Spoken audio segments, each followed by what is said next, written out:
Eu tinha 19 anos na época. Meu pai era dono de uma pequena propriedade leiteira nos arredores de Passa Quatro. Era uma vida pacata, previsível e, honestamente, um pouco monótona. Mas tudo mudou em uma terça-feira abafada de janeiro.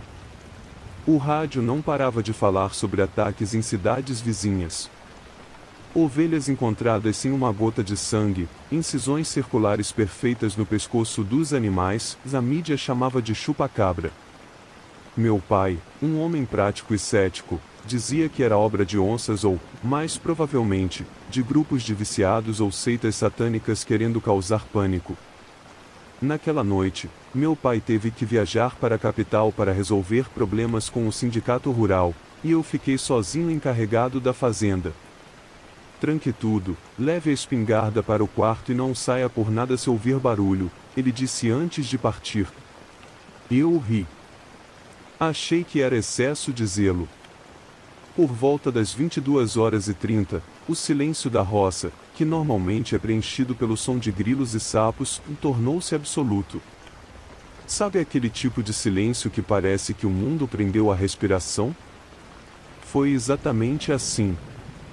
Eu estava na cozinha, tomando um café forte para terminar de ler um livro, quando ouvi o primeiro sinal de que algo estava errado. Não foi um grito. Não foi um rugido. Foi um som metálico. Clã. Clã. Era o som de alguém, ou algo, batendo levemente no trinco do portão do curral. O curral ficava a uns 50 metros da casa principal. Eu apaguei a luz da cozinha e me aproximei da janela. A lua estava minguante, então a visibilidade era péssima. Usei minha lanterna de longo alcance, mas hesitei em ligá-la. Se houvesse alguém lá fora, eu não queria revelar minha posição.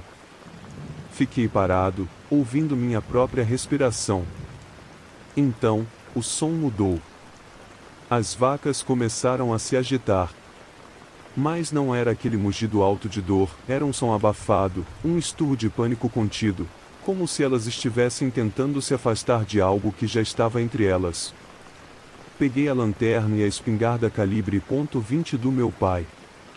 Abri a porta dos fundos com o maior cuidado possível. O ar estava pesado, com um cheiro estranho, e não era cheiro de animal morto, mas um odor químico, algo próximo a enxofre misturado com amônia. Dei o primeiro passo para fora da varanda. O capim estalava sob minhas botas. Eu caminhava em direção ao curral, tentando manter a luz da lanterna desligada. Quando cheguei a uns 15 metros da cerca, ouvi um som que fez meu sangue congelar. Era o som de sucção. Um som úmido, rítmico. Slu, slu. Minhas mãos tremiam tanto que quase derrubei a arma. Eu precisava ver. Eu precisava saber se era apenas um animal silvestre ou se os boatos eram reais. Respirei fundo, apontei a lanterna para o centro do curral e apertei o botão. O feixe de luz cortou a escuridão e o que eu vi não faz sentido até hoje. Lá, agachado ao lado da nossa melhor novilha, não havia um monstro cheio de espinhos. Havia uma figura. Um homem, ou algo que usava roupas escuras e coladas ao corpo, como um traje de mergulho puído. Ele estava de costas para mim, debruçado sobre o pescoço do animal, que estava caído, ainda vivo, mas paralisado. A figura não se assustou com a luz de imediato. Ela continuou o que estava fazendo por 2 ou 3 segundos. Então, lentamente, ela começou a virar a cabeça. O movimento era antinatural, como se o pescoço fosse mais longo do que deveria ser. A luz da minha lanterna refletiu em algo nos olhos daquela figura, não eram olhos humanos, mas lentes grandes e escuras de algum tipo de máscara ou óculos de proteção. O rosto estava coberto por um pano cinza, úmido de sangue fresco. O que me apavorou não foi a aparência de monstro, mas a precisão cirúrgica. Ao lado dele, no chão, havia uma maleta de metal aberta com instrumentos que brilhavam sob a luz da lanterna. Aquilo não era um ataque animal. Era uma colheita. Eu tentei gritar "Ei", mas minha voz falhou. O homem se levantou com uma agilidade assustadora. Ele não correu como um animal, ele se moveu com uma postura ereta, mais rígida. Ele deu um passo em minha direção, ignorando a espingarda apontada para ele. "Fica parado." Eu consegui berrar, a voz saindo fina e trêmula. Ele parou. O silêncio voltou a reinar, mas agora era interrompido pelo som do sangue da novilha escorrendo para o chão de terra batida. Ele inclinou a cabeça para o lado, como se estivesse me estudando, e então fez algo que eu nunca vou esquecer. Ele levou a mão enluvada à boca, em um gesto de silêncio, e emitiu um som. Não foi uma fala. Foi um clique metálico, seguido por uma frequência aguda que fez meus ouvidos doerem instantaneamente. Eu recuei, tropeçando em uma raiz de árvore. No momento em que perdi o equilíbrio, a luz da lanterna varreu o restante do curral e eu percebi que ele não estava sozinho. Havia mais 3 sombras saindo de trás das árvores de eucalipto que cercavam a propriedade. Todos vestidos da mesma forma. Todos se movendo em sincronia, fechando um semicírculo ao meu redor, sem dizer uma única palavra, apenas com aquele brilho frio das lentes escuras apontadas para mim. Eu me levantei rapidamente, a adrenalina queimando minhas veias. Apontei a espingarda para o que estava mais perto, mas ele nem sequer hesitou. Ele continuou caminhando, as botas produzindo um som pesado no barro. Eu disparei. O estrondo da .20 ecoou pelas montanhas, quebrando a paz da noite. O rastro de chumbo atingiu o peito da figura central. Eu esperava que ele caísse, que gritasse, que houvesse sangue. Mas ele apenas cambaleou um passo para trás. Onde o tiro pegou, vi o tecido rasgado revelar algo cinza e rígido por baixo, como uma placa de cerâmica ou metal. Ele olhou para o próprio peito, depois olhou para mim. Não havia raiva. Havia uma indiferença gélida que era muito pior. Os outros 3 aceleraram o passo. Eu virei e corri. Corri como se minha vida dependesse daquilo, e dependia. Entrei na casa, bati a porta pesada de madeira e girei a chave. Tranquei o ferrolho e arrastei o buffet da sala para a frente da entrada. Fui para a cozinha, ofegante, tentando recarregar a arma com as mãos suadas. As luzes da casa começaram a oscilar. BZZZT. BZZZT. Eu olhei para o relógio na parede. Eram 22h45. Apenas 15 minutos haviam se passado, mas pareciam horas. Corri para o telefone fixo para ligar para a polícia, mas quando tirei o fone do gancho, não havia sinal de linha. Apenas aquele mesmo clique metálico e a frequência aguda que eu tinha ouvido no curral. Eles tinham cortado os fios. Eles tinham cortado os fios. Ou pior, estavam interferindo no sinal. De repente, o som de algo raspando na parede externa da casa começou. Screech. Como unhas de metal sendo arrastadas pelo reboco. O som vinha da altura das janelas. Eu apaguei todas as luzes para não ser um alvo fácil e me encolhi no canto da sala, com a espingarda no colo. Eu conseguia ouvir os passos deles na varanda de madeira. Tum. Tum. Tum. Passos lentos. Deliberados. Eles sabiam que eu não tinha para onde ir. Foi quando ouvi um barulho vindo do andar de cima. Um som de vidro se estraçalhando no quarto do meu pai. Eles não estavam apenas tentando entrar pela porta. Eles já estavam dentro. O que eu faço agora? Eu sinto o cheiro de enxofre ficando mais forte dentro do corredor, e o rangido da primeira tábua do assoalho no topo da escada acabou de acontecer. O som daquela tábua de madeira rangendo no andar de cima não foi um acidente. Foi um aviso. O quarto do meu pai ficava exatamente acima da sala onde eu estava, e o assoalho de pé daquela casa velha denunciava qualquer movimento, por mais cauteloso que fosse. Mas o que me apavorava era a regularidade do som. Rangido, pausa, rangido, pausa. Eles não estavam correndo. Eles estavam caçando. Eu me encolhi ainda mais atrás do buffet, o metal frio da espingarda pressionado contra o meu peito. O cheiro de amônia e enxofre agora estava impregnado nas cortinas, no tapete, no meu próprio suor. Era um odor que parecia queimar as narinas, algo que lembrava laboratório misturado com carcaça podre. Eu sabia que precisava me mexer. Ficar parado ali, no escuro, era o mesmo que aceitar o abate. Mas para onde ir? A porta da frente estava bloqueada pelo móvel pesado, e a porta dos fundos era de vidro simples, uma piada contra quem quer que fossem aqueles homens. De repente, o barulho no andar de cima parou. O silêncio que se seguiu foi pior do que o barulho. Eu conseguia ouvir o tic-tac do relógio de pêndulo na parede da sala, e cada batida parecia uma contagem regressiva. Plof. Algo caiu no chão do corredor, logo acima da escada. Parecia o som de algo úmido e pesado sendo arrastado. Eu apontei o cano da arma para o topo da escada, onde a escuridão era tão densa que parecia sólida. Meus olhos ardiam pelo esforço de tentar enxergar qualquer silhueta. Foi quando eu vi. No corrimão da escada, uma mão começou a descer. Mas não era uma mão comum. Estava envolta naquela luva escura e fosca que eu vira no curral, mas os dedos eram excessivamente longos, e as articulações pareciam dobrar em ângulos que nenhum humano conseguiria sem quebrar os ossos.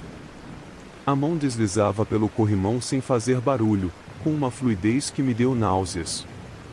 Logo atrás da mão, a cabeça apareceu. Aquelas lentes escuras e ovais refletiram um mínimo de luz que entrava pela fresta da janela. A criatura, ou o homem naquele traje, inclinou o pescoço para baixo, olhando diretamente para o canto onde eu estava escondido. Eu prendi o fôlego. Eu não era um atirador experiente, e só tinha mais alguns cartuchos no bolso. Se eu disparasse e errasse, ou se aquela armadura por baixo do traje fosse tão resistente quanto a do primeiro, eu estaria morto. A figura parou no meio da escada. Ela não desceu o resto dos degraus. Em vez disso, ela estendeu o braço livre para trás e puxou algo de uma bolsa presa à cintura. Era um cilindro pequeno, metálico. Um chiado suave começou a emanar do objeto. SSSSSSSSSS. Um gás pálido, quase invisível sob a luz da lua, começou a descer os degraus como uma cascata pesada. O cheiro de enxofre triplicou instantaneamente. Meus olhos começaram a lacrimejar e minha garganta fechou. Eu tentei cobrir o rosto com a gola da minha camisa, mas a tontura veio rápido. Eles querem me apagar, pensei. Eles não querem me matar, eles querem que eu fique paralisado, como a novilha. O pânico de ser levado vivo, de ser estudado ou o que quer que estivessem fazendo com aqueles animais, me deu um impulso de adrenalina. Eu não podia ficar ali. Levantei-me de um salto, ignorando a náusea, e disparei na direção da escada. Bum! O clarão do tiro iluminou a sala por um milésimo de segundo. Eu vi a figura recuar bruscamente, o chumbo estraçalhando parte do corrimão de madeira e, espero, atingindo o ombro dela. Sem esperar para ver o resultado, virei as costas e corri para a cozinha. Minha única saída agora era o porão. O porão daquela casa era antigo, uma construção de pedra remanescente de uma sede ainda mais velha. Havia uma pequena portinhola de ferro que dava para o pomar de laranjeiras, usada antigamente para escoar a produção. Se eu conseguisse chegar lá, poderia fugir para o mato denso e me esconder até o amanhecer. Entrei na cozinha e bati a porta, trancando-a com o trinco frágil. Enquanto eu corria para o alçapão no centro do piso de madeira, ouvi algo que me fez parar o coração. Um batido rítmico. Vindo de baixo. Toque. Toque. Toque. Alguém já estava no porão. Eu congelei sobre o alçapão. O som vinha de logo abaixo dos meus pés. Não era o som de alguém tentando entrar, era o som de alguém chamando minha atenção. Lentamente, uma luz azulada, muito pálida e fria, começou a vazar pelas frestas das tábuas do chão da cozinha. Não era uma lanterna comum. Era uma luz que não projetava sombras longas, uma luz que parecia vibrar. E então, o som voltou. O clique metálico. Mas desta vez, ele veio de trás de mim. Eu me virei lentamente. A janela da cozinha, que ficava acima da pia, estava aberta. Eu tinha certeza de que a deixará trancada.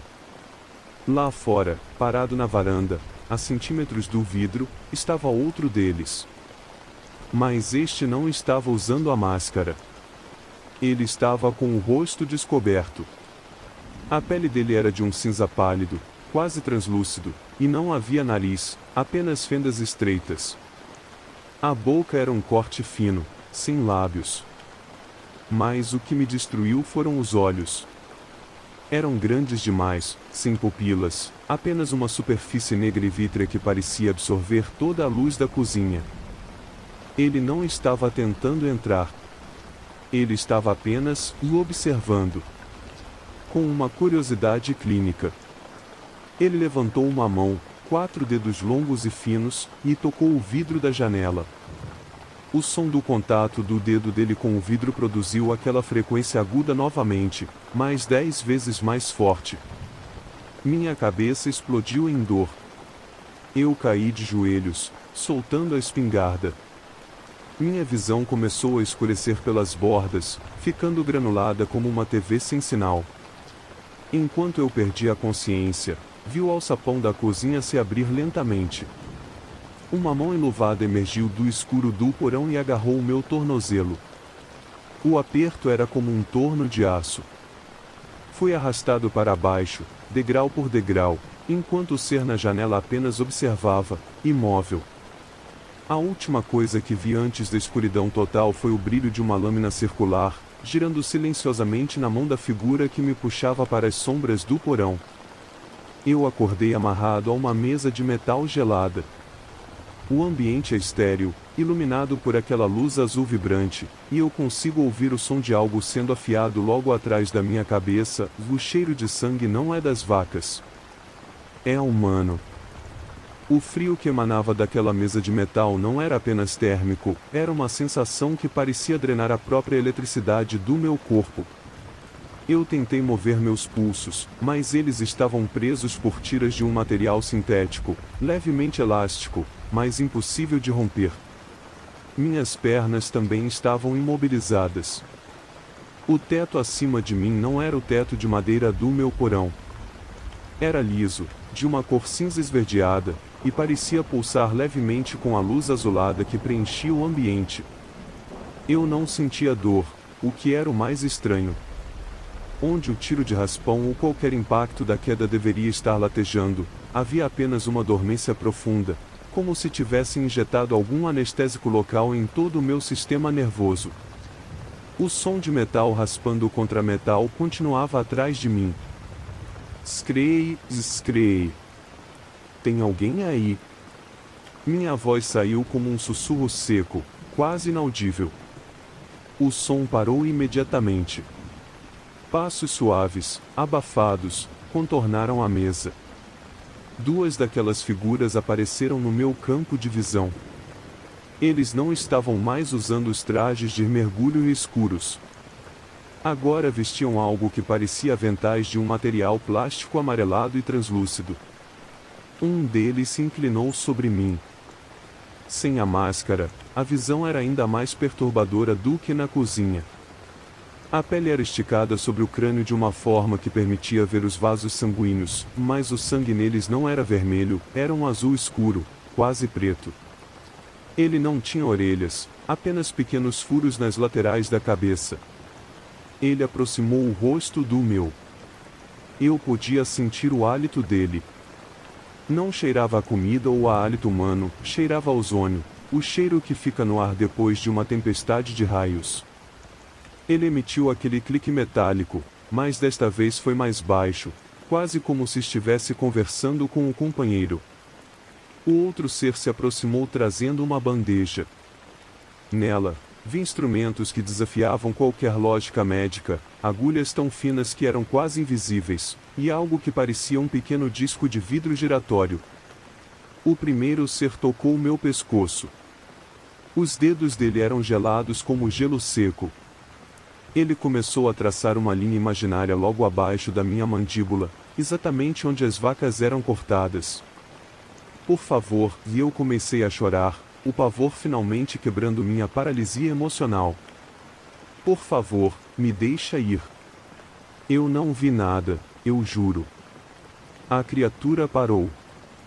Ela inclinou a cabeça, estudando minhas lágrimas com uma curiosidade genuína, como um biólogo observa o comportamento de um inseto em agonia. Ele estendeu um dedo longo e colheu uma lágrima do canto do meu olho. Ele levou o dedo à fenda que servia de boca e pareceu provar o líquido. Então, ele fez um som. Não foi um clique. Foi uma tentativa de imitar a voz humana. Pavor, a palavra saiu distorcida, metálica, como se estivesse sendo reproduzida por um alto-falante estragado. Químico. Ele se virou para o companheiro e eles trocaram uma série de cliques rápidos e estridentes. Eu percebi, com um horror crescente, que eles não eram monstros famintos. Eles eram coletores. Eles estavam colhendo substâncias produzidas pelo corpo sob estresse extremo. O chupacabra não bebia sangue por fome, eles extraíam componentes específicos para algum propósito que minha mente humana não conseguia sequer processar. O ser com o disco de vidro se aproximou do meu braço. Ele não usou uma faca. Ele apenas encostou o disco na minha pele. Senti uma vibração intensa, e vi, através da transparência do disco, o meu próprio sangue começar a subir por um tubo capilar, mas ele estava sendo filtrado.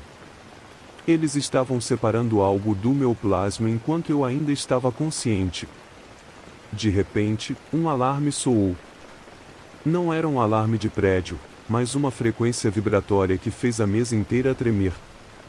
As duas criaturas pararam o que estavam fazendo. Elas olharam para uma parede que, até então, parecia sólida, mas que agora se tornava transparente. Lá fora, eu vi o interior do meu próprio porão. Mas havia luzes de lanternas comuns, luzes amareladas, trêmulas. Polícia! Abra!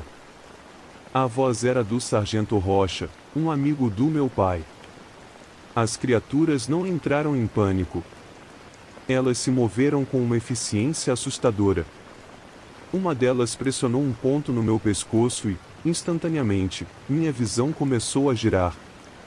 Eu senti meu corpo ser erguido da mesa, mas não por mãos humanas. Era como se a gravidade tivesse mudado de direção. Fui jogado com força contra o chão frio e úmido de terra. O cheiro de mofo do meu porão voltou a inundar meus sentidos. Ele está aqui! Ouvi o grito de Rocha. Eu estava deitado no chão do porão, no escuro. A luz da lanterna de Rocha me cegou momentaneamente. Eu tentei falar, tentei dizer que eles ainda estavam lá, que a parede tinha se fechado, mas minha mandíbula estava travada.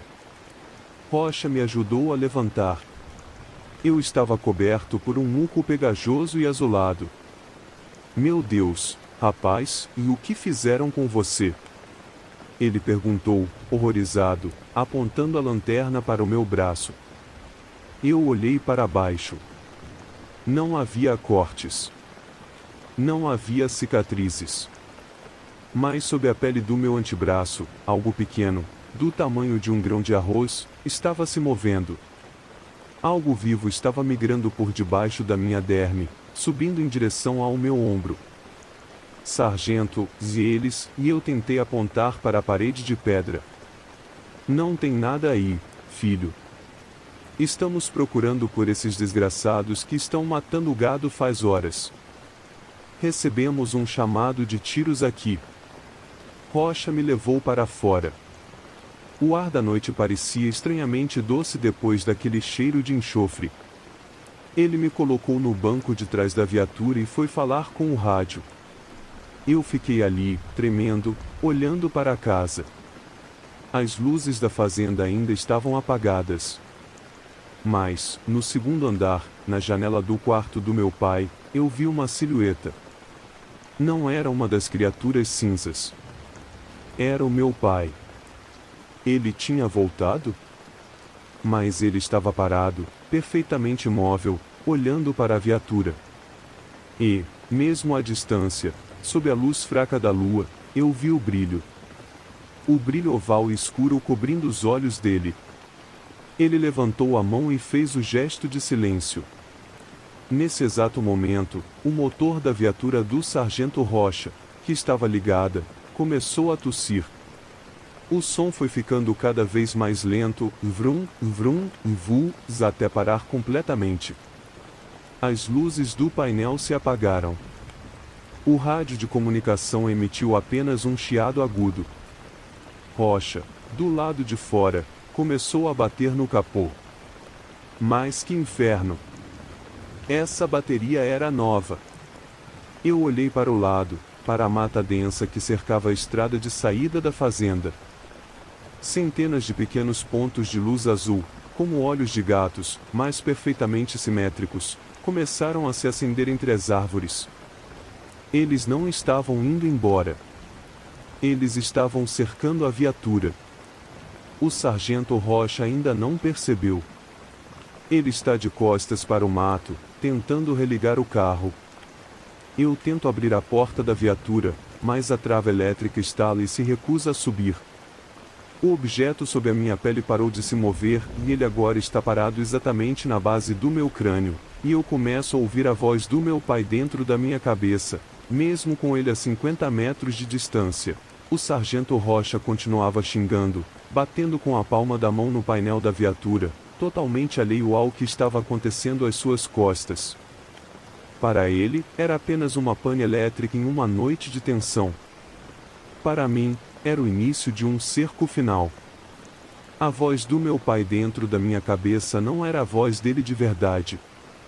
Era uma frequência. Uma vibração que usava as cordas vocais da minha memória para formar palavras que pareciam metálicas, frias e desprovidas de qualquer emoção humana. Não resista ao processo, filho, a voz ecoava, fazendo meus dentes vibrarem. O equilíbrio exige a coleta. O equilíbrio exige o silêncio. Eu bati no vidro da viatura, tentando avisar o Rocha. Meus dedos estavam dormentes, quase sem força. Do lado de fora, os pontos de luz azul entre as laranjeiras começaram a se mover. Eles não caminhavam como nós, eles deslizavam, mantendo a altura constante, como se estivessem flutuando a poucos centímetros do solo úmido. O sargento finalmente parou de mexer no carro. Ele pareceu sentir a mudança no ambiente. O ar ao redor da viatura ficou ionizado, os pelos do meu braço se arrepiaram e o cheiro de ozônio ficou tão forte que o Rocha começou a tossir violentamente. Mas que cheiro é esse? Ele murmurou, levando a mão ao coldre por puro instinto. Ele se virou devagar. A lanterna dele, que estava pendurada no cinto, começou a brilhar com uma intensidade anormal, ficando branca, depois azul, até que a lâmpada estourou com um estalo seco. Rocha! Eu tentei gritar, mas o que saiu da minha boca foi apenas aquele clique metálico que eu tinha ouvido antes. Eu entrei em pânico. Levei as mãos ao pescoço. Eu queria falar, mas minha garganta parecia ter sido reconfigurada. O objeto na base do meu crânio pulsou. Uma dor aguda, como uma agulha de fogo, disparou pela minha espinha, e minha visão se dividiu. De um lado, eu vi a realidade normal, o Rocha sacando a arma, trêmulo. Do outro, eu via o mundo em termos de calor e eletricidade. Eu vi o sistema nervoso do sargento brilhando em um amarelo pálido, e vi as criaturas na mata como colunas de energia azul intensa e fria. 3 delas saíram da escuridão e pararam a poucos metros dele. Elas não estavam mais tentando se esconder. Parados. Polícia! Rocha gritou, a voz falhando. Eu vou atirar. Eu juro por Deus que eu atiro. As criaturas não responderam. Elas apenas inclinaram as cabeças em perfeita sincronia. Uma delas levantou a mão e apontou um dispositivo pequeno e fosco para o sargento. Não houve tiro, não houve clarão. Apenas uma onda de choque invisível que fez o capô da viatura amassar como se um peso de toneladas tivesse caído sobre ele. Rocha foi lançado para trás, atingindo o para-brisa da viatura com um baque surdo. O vidro rachou em formato de teia de aranha bem na frente do meu rosto. Ele caiu no chão, desmaiado ou morto, eu não sabia dizer. Uma das figuras se aproximou do vidro da minha porta. Ela encostou o rosto na janela. Sem a máscara, eu podia ver as camadas de sua pele translúcida se movendo enquanto ela falava comigo através do implante na minha cabeça. O hospedeiro Rocha é incompatível. O hospedeiro 017 é estável. A voz na minha mente se referia a mim. Iniciando extração secundária. A trava da porta, que eu não conseguia mover, simplesmente derreteu. O metal escorreu como cera. A porta se abriu lentamente, rangendo contra as dobradiças deformadas. Eu tentei me arrastar para o outro lado do banco, mas meu corpo não me obedecia mais. Eu era um passageiro em meu próprio sistema motor. Minha mão direita se estendeu e agarrou o batente da porta. Meus pés tocaram o chão de terra. Eu estava saindo do carro contra a minha vontade, como uma marionete sendo puxada por fios invisíveis. Lá fora, a silhueta do meu pai no andar de cima da casa desapareceu. Segundos depois, a porta da frente da sede se abriu. Ele saiu caminhando pela varanda. O passo dele era rígido, as costas excessivamente eretas. Ele desceu os degraus e veio em minha direção, passando pelos seres cinzas como se eles fossem apenas parte da mobília. Quando ele chegou perto o suficiente para a luz da lua atingir seu rosto, eu vi que não era apenas o brilho nos olhos. Havia pequenos tubos transparentes saindo de suas narinas e entrando por baixo da gola da camisa. A pele dele estava cinzenta, murcha, como se algo estivesse consumindo-o de dentro para fora. Pai, e eu tentei formar a palavra, mas apenas um som agudo saiu. Ele parou na minha frente. Seus olhos negros e vítreos me encararam sem qualquer sinal de reconhecimento paterno. Ele estendeu a mão e tocou o local no meu ombro onde o objeto sob a pele estava parado. Não é o seu pai, a voz na minha mente disse, mas desta vez parecia vir de todos eles ao mesmo tempo. É apenas o invólucro necessário para a transição. Você é o próximo. Ele começou a aplicar uma pressão dolorosa no meu ombro. Eu senti o objeto sob a minha pele começar a queimar.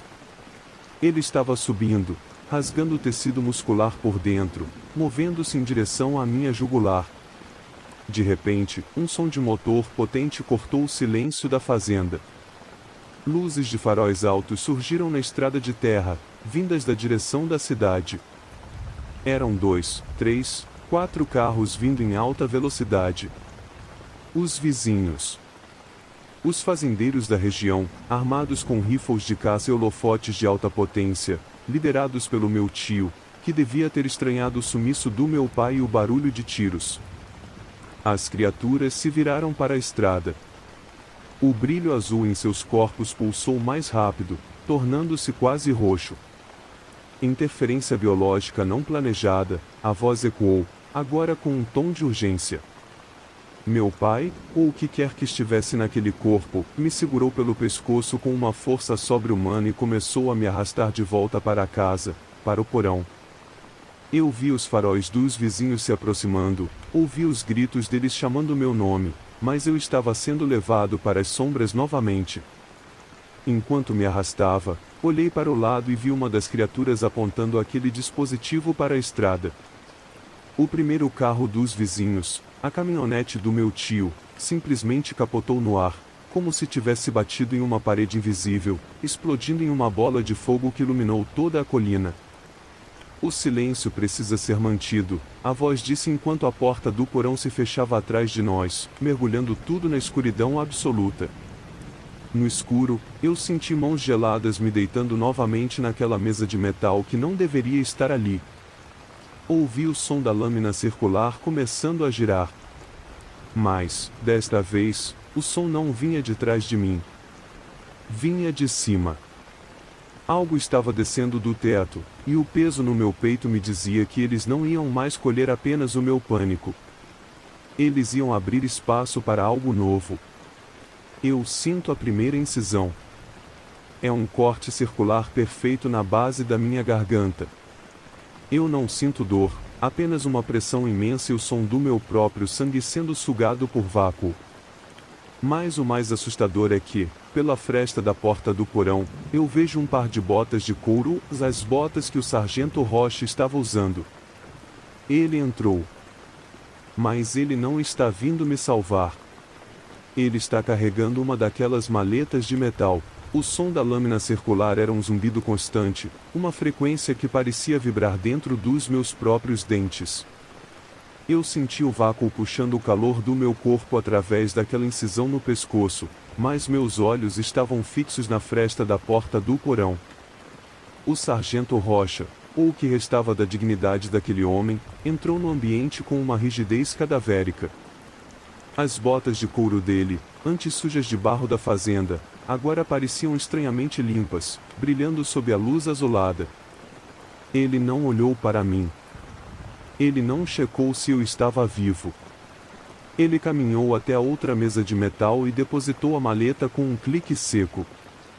Rocha, em minha mente tentou gritar, mas o implante na minha nuca enviou um choque de aviso que paralisou minhas cordas vocais.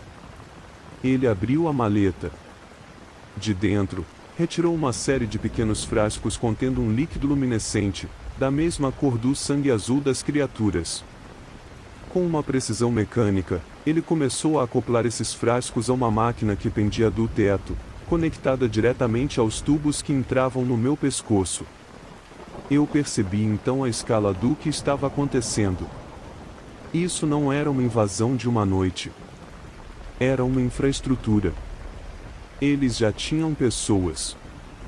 Eles já tinham invólucros em posições de autoridade. O sargento Rocha não era um sobrevivente, ele era um zelador. A voz na minha cabeça retornou, mais nítida agora, como se o meu cérebro estivesse finalmente se sintonizando com a frequência deles. A filtragem do espécime 017 está em 84%. O composto de pavor está purificado. Eu vi o Rocha se aproximar de mim. Ele se inclinou sobre o meu rosto. A expressão dele era vazia, os olhos sem brilho, mas as pupilas estavam dilatadas ao máximo, cobrindo quase toda a íris. Ele estendeu a mão e tocou a minha bochecha. O toque não era hostil, era quase impiedoso. Não lute, garoto, ele sussurrou, e foi a primeira vez que ouvi uma voz humana real desde que tudo começou. É melhor assim. Quando eles terminarem de trocar o seu fluido, você não vai mais sentir o medo. Você não vai sentir nada. Vai ser apenas ordem. Ele se afastou e pegou um dos instrumentos da maleta, um grampeador cirúrgico de osso. Lá fora, os gritos dos vizinhos e o som dos tiros de rifle continuavam, mas pareciam vir de outro planeta. O som das explosões dos carros era abafado pelas paredes de pedra do porão, que agora eu percebia não serem de pedra comum. Elas estavam revestidas por uma película orgânica, algo que pulsava e absorvia o som e a energia. Rocha voltou sua atenção para o meu braço, onde o objeto ainda se movia sob a pele. Ele posicionou o instrumento sobre o calombo que se deslocava. A dor foi indescritível. Mesmo com a anestesia deles, o som do metal perfurando meu rádio e minha urna para prender o implante no lugar me fez querer vomitar. Mas eu não podia fechar a boca. Eu não podia sequer desviar o olhar. Estabilização concluída, disse a voz coletiva. Iniciando a inserção da consciência colmeia. O teto acima de mim começou a se abrir, revelando um compartimento onde algo vivo se contorcia. Parecia uma massa de nervos e filamentos ópticos, suspensa em um gel nutritivo. Aquilo começou a descer lentamente em direção ao meu rosto. Milhares de pequenos cílios vibratórios se estendiam daquela massa, buscando os meus olhos, as minhas narinas, os meus ouvidos. Eu vi o Rocha dar um passo atrás, fazendo um sinal de reverência com a cabeça. O chupa-cabra e eu consegui murmurar através da paralisia. Vocês inventaram isso para as pessoas não olharem para o que realmente importa. O Rocha deu um sorriso triste, o único sinal de humanidade que restava nele. Mitos são ótimas cortinas, filho. As pessoas têm medo de monstros. Elas não têm medo de desatualização. A massa de filamentos tocou a superfície dos meus olhos. Eu senti cada pequeno nervo se conectando aos meus canais lacrimais. Minha visão do porão começou a desaparecer, substituída por uma rede infinita de dados, de luzes e de outras mentes. Eu conseguia sentir a mente do meu pai, perdida em um mar de estática cinzenta. Conseguia sentir a mente do Rocha, um servo conformado. E conseguia sentir o que vinha a seguir. De repente, a porta do porão foi atingida por algo pesado. Uma marreta. Pã! A madeira grossa rachou. Os vizinhos tinham chegado ao porão. Eu ouvi a voz do meu tio, desesperada, chamando meu nome. Ele está lá embaixo. Eu vi o rastro de sangue. Derruba essa porta. As criaturas no porão não se moveram. O Rocha apenas olhou para a porta com uma indiferença mortal. Ele pegou uma das armas metálicas da maleta e a apontou para a entrada. Interferência biológica persistente, a voz na minha mente disse com um tom que eu só poderia descrever como irritação. Elimine os ruídos. O Rocha começou a caminhar em direção à porta rachada.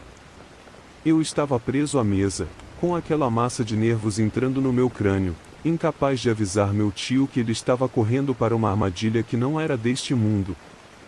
A porta cedeu com um estrondo. Meu tio entrou, com o rifle em punho, seguido por 2 outros homens da cidade. A luz das lanternas deles varreu o ambiente, mas, de alguma forma, eles não conseguiam ver as criaturas cinzas. Eles viam apenas o Rocha e eu, amarrado na mesa. Rocha? O que você está fazendo com o menino? Meu tio gritou, apontando o rifle para o peito do sargento. Solta ele agora, seu desgraçado. O Rocha não disse nada. Ele apenas levantou o dispositivo. Eu vi o dedo do meu tio apertar o gatilho do rifle. Eu vi o cão da arma bater. Mas não houve explosão. A pólvora dentro do cartucho simplesmente não inflamou. O tempo parecia ter desacelerado. O Rocha acionou o dispositivo. Uma frequência sonora tão poderosa atingiu os homens que eu vi os capilares dos olhos deles estourarem simultaneamente. Eles caíram de joelhos, as mãos nos ouvidos, o sangue escorrendo pelos dedos. Não era para matar. Era para incapacitar. Novas amostras disponíveis, a voz na minha cabeça vibrou com uma satisfação gélida. Amplie a colheita. 2 das criaturas deslizaram para perto do meu tio, que estava caído no chão, contorcendo-se em agonia silenciosa. Elas começaram a abrir suas maletas ao lado dele. Eu queria fechar os olhos. Eu queria morrer. Mas a conexão estava completa. Eu agora vi através dos olhos das criaturas. Eu vi o sistema nervoso do meu tio brilhando. Eu vi aonde a incisão deveria ser feita. E, para o meu horror absoluto, eu senti uma fome começando a crescer. Não era fome de comida. Era uma sede por aquela energia química que o medo dele estava produzindo. Minha mão esquerda, ainda presa pela tira sintética, começou a se transformar. A pele ficou cinza. Os dedos se alongaram. O material da tira derreteu sob o meu toque. Eu me levantei da mesa. Eu não era mais a vítima. O Rocha olhou para mim e assentiu. Bem-vindo, 017. Comece o trabalho. Eu caminhei em direção ao meu tio. Meus passos eram silenciosos. Meus olhos eram negros. Eu estendi a mão, e minhas unhas agora eram lâminas de precisão. Mas, lá no fundo, em um canto escuro da minha mente que ainda era humano, eu ouvi um barulho. Um barulho que não vinha da colmeia. Era o som de um motor de caminhão velho se aproximando da fazenda. Um som que eu conhecia. O caminhão de entregas de nitrogênio líquido que meu pai usava para o sêmen do gado.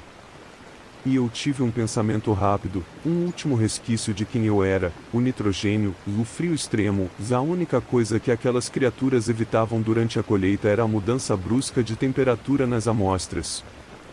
Eu estou parado sobre o meu tio. Minha mão está a centímetros do pescoço dele. O Rocha está de costas para mim, observando os outros homens. O caminhão de nitrogênio acaba de bater contra a parede externa do porão, e o gás branco e congelante está começando a vazar pelas rachaduras da pedra. As criaturas estão recuando, emitindo guinchos de dor. O gás branco e denso do nitrogênio líquido começou a serpentear pelo chão do porão como uma névoa fantasmagórica e letal. Onde a névoa tocava, a realidade parecia estalar. As paredes orgânicas que revestiam a pedra começaram a murchar e a escurecer, perdendo aquele brilho azulado vibrante. O efeito nas criaturas foi imediato e violento. Aqueles seres, que antes se moviam com uma elegância sobrenatural, começaram a se contorcer. Os guinchos que emitiam não eram mais cliques metálicos, mas frequências agudas que faziam o ar vibrar de dor física. O frio extremo estava desestabilizando a tecnologia deles, ou talvez a própria biologia translúcida que eles possuíam. Dentro da minha cabeça, a colmeia entrou em colapso. Era como se milhares de vozes estivessem gritando em uníssono dentro de uma sala pequena, e de repente, alguém desligasse o amplificador. A estática tomou conta. Erro. Interferência térmica. Perda de conexão. A voz ecoava, falhando como um rádio fora de sintonia. Aproveitei esse microsegundo de autonomia. Minha mão cinza e deformada, que estava a milímetros do pescoço do meu tio, tremeu violentamente. O controle motor estava voltando para mim, mas de uma forma fragmentada e dolorosa. Eu sentia cada nervo que havia sido costurado por ele ser puxado de volta. O sargento Rocha se virou, percebendo o desastre. Ele tentou levantar o dispositivo metálico, mas o frio já estava afetando o equipamento. O metal em suas mãos ficou coberto por uma geada instantânea, e o dispositivo simplesmente implodiu, estilhaçando os dedos envoltos naquelas luvas escuras. Ele não gritou. Ele apenas olhou para a própria mão destruída com uma confusão estúpida. Ah! Ajuda! A voz dele saiu, mas não era a voz do zelador. Era a voz do homem que me viu crescer, pedindo misericórdia por estar sendo devorado por dentro. Eu me joguei da mesa de metal. O impacto no chão de pedra foi como se todos os meus ossos fossem feitos de vidro. O nitrogênio líquido estava se espalhando rápido, criando uma barreira térmica entre mim e as criaturas que recuavam para os cantos mais escuros do porão, onde a névoa ainda não chegará. Meu tio, ainda no chão, tossia sangue, mas o efeito da frequência sonora estava passando. Ele abriu os olhos e me viu. Mas ele não viu o sobrinho dele. Ele viu um ser de pele cinza, com tubos saindo do pescoço e olhos negros como o abismo, caído em meio a uma nuvem de gelo. O que é você? Ele balbuciou, arrastando-se para trás, procurando o rifle que havia caído no barro. Tio, sou eu, tentei dizer, mas o som que saiu foi uma mistura de voz humana e o clique das criaturas. Eu apontei para o caminhão que havia colidido com a parede. O motorista, provavelmente um dos funcionários da fazenda que entrou em pânico ou foi atingido por um dos disparos perdidos lá fora, estava debruçado sobre o volante, morto ou inconsciente, mas a válvula de despejo de emergência tinha se rompido no impacto. O porão estava se transformando em uma câmara criogênica.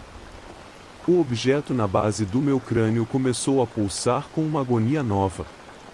Ele odiava o frio. Ele estava tentando se aprofundar no meu canal medular para buscar calor. Eu sentia como se um verme incandescente estivesse cavando um túnel na minha espinha. As criaturas cinzas, vendo que o ambiente era agora hostil, fizeram algo que eu não esperava. Elas não lutaram. Elas se aproximaram umas das outras, e em um borrão de luz roxa, começaram a se desintegrar em partículas finas, como se estivessem sendo teletransportadas ou simplesmente se dissolvendo no ar. Mas elas não levaram o Rocha. E não me levaram. Nós éramos amostras danificadas. O sargento caiu de joelhos ao meu lado. A pele dele estava começando a rachar, revelando que por baixo da epiderme humana não havia mais músculos, apenas aquela fiação orgânica azulada que agora estava congelando e quebrando.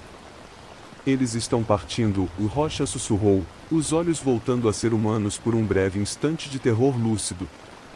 Mas eles deixaram as sementes. Eu olhei para o meu braço. Onde o implante fora colocado, a pele estava ficando preta por causa do frio, mas eu conseguia ver o volume do objeto.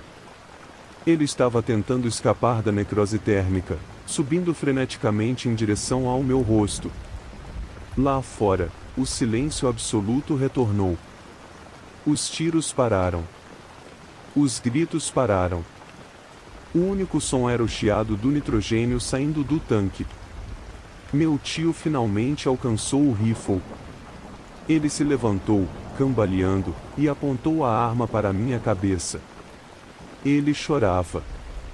Ele sabia quem eu era, ou quem eu tinha sido, mas o que ele via diante dele era a personificação do pesadelo que assolava Minas Gerais naquele ano. Perdoa eu, meu filho, e ele disse, com o dedo tremendo no gatilho. Mas você não é mais gente. Eu fechei os olhos, esperando pelo fim. Mas o disparo não veio. Em vez disso, um som vindo de cima da casa me fez congelar. Um som que não era de tiros, nem de motores, nem de criaturas. Era o som de centenas de vozes. As vozes de todos os animais que tinham sido recolhidos nas últimas semanas. Vacas, ovelhas, cavalos e vozes humanas. Todas cantando em uma harmonia perfeita e aterradora, uma música sem melodia que parecia vir do próprio céu. Eu olhei para cima, através da rachadura no teto do porão causada pelo caminhão. O céu noturno não estava mais escuro. Uma estrutura imensa, maior que toda a cidade de Passa Quatro, estava descendo silenciosamente através das nuvens. Não era um disco voador de metal.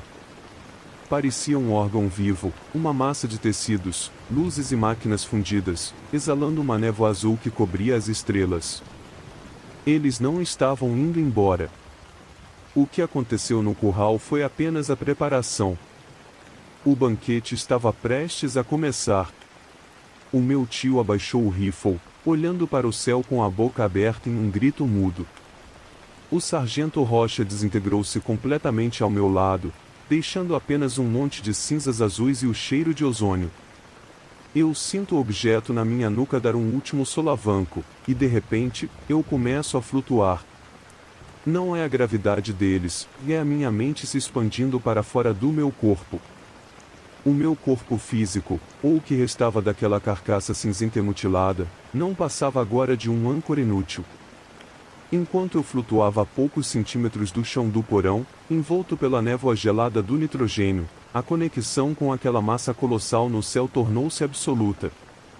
Eu não era mais o jovem de 19 anos que gostava de ler na cozinha, eu era um terminal de dados, um receptor de memórias que não me pertenciam. Vi, através de uma visão coletiva, o que estava acontecendo em toda a região. Não era apenas na nossa fazenda. Em centenas de propriedades, os invólucros como o meu pai e o sargento Rocha estavam saindo de suas casas, caminhando em direção aos pastos com os braços estendidos. Os animais sobreviventes não fugiam, eles se perfilavam, hipnotizados pela música que vibrava diretamente em seus sistemas nervosos. Meu tio, ainda segurando o rifle, caiu de joelhos. Ele não olhava mais para mim. Ele olhava para o céu, onde a estrutura orgânica começou a liberar milhares de filamentos finos como teias de aranha. Aqueles fios desciam lentamente, brilhando com uma luminescência pálida, tocando a pele de cada ser vivo na superfície. Onde o fio tocava, a consciência era instantaneamente drenada. Não havia sangue, não havia dor externa. Havia apenas um esvaziamento. A colheita de superfície está completa, a voz ecoou, agora sem a estática, clara como um sino dentro da minha alma. O processo de integração planetária entra na fase de purga. Senti o implante na base do meu crânio se expandir. Ele não estava mais cavando, ele tinha se tornado parte de mim. Meus olhos negros captaram o último momento de humanidade do meu tio, ele olhou para mim, uma última lágrima escorrendo pelo rosto sujo de fuligem, e então sua expressão se apagou. Ele se tornou uma casca vazia, um boneco de carne esperando para ser processado. Eu fui puxado para cima. Não pelo teto, mas através dele. A matéria sólida parecia não oferecer resistência à frequência em que meu corpo agora vibrava.